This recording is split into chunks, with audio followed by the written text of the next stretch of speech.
Hi hello வணக்கம். நீங்க கேட்டுட்டு இருக்கிறது ஜஸ்ட் கேட்டு தான் பாப்போமே 60 செகண்ட்ஸ் ஃபார் சோல். நான் தான் எப்போதுமே எல்லாரையும் செக் பண்ணுவேன்.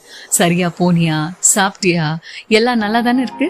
எப்போதும் ஃபர்ஸ்ட் கால் நான் தான், ஃபர்ஸ்ட் கேரும் நான் தான், ஃபர்ஸ்ட் கன்சர்னும் நான் தான். ஆனா ஒரு நாள் நான் எல்லாத்தையும் நிறுத்திட்டேன். யாராவது என்ன திரும்ப கால் பண்ணுவாங்களான்னு பாக்கலான்னு நினைச்சுதான் நிறுத்தினேன். நாட்கள் என்னமோ கடந்து போச்சு. கால் இல்ல, மெசேஜ் கூட இல்ல, முழுக்க அமைதி தான். முதல்ல கொஞ்சம் கஷ்டமாயிடுச்சு.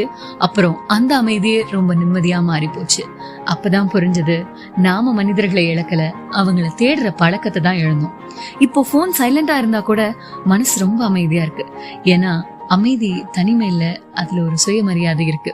சோ இந்த மாதிரி ஒரு பர்சனா நீங்க இருந்தீங்க அப்படின்னா உங்களுடைய ஒர்க் தெரிஞ்சுக்கோங்க. எப்போ நீங்க நிறுத்துற ஒரு விஷயம், நீங்க நிறுத்துற ஒரு காலா இருக்கட்டும், இல்ல நீங்க எடுக்கிற ஒரு ஸ்டெப்பா இருக்கட்டும், அது மத்தவங்களுக்கு எப்பவுமே கொடுத்துட்டே இருந்து நீங்க அதை நிறுத்திட்டு நம்மளுக்கு இது கிடைக்குமான்னு நினைச்சு பாத்தீங்க அப்படின்னா அது நம்மளை சுத்தி இருக்க எல்லா விஷயமும் அமைதியா இருக்கும். அப்பதான் உங்களுக்கு புரியும், எப்பவோ நீங்க நிறுத்துற ஒரே கால்ல தான் உங்க மதிப்பு ஆரம்பமாகும்னு.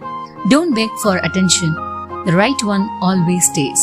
இது ஜஸ்ட் கேட்டுதான் போகுமே 60 செகண்ட்ஸ் ஃபார் சோல். தொடர்ந்து இணைந்திருங்கள். அதுவரை உங்களிடமிருந்து விடைபெறுவது நான் ஷைனி.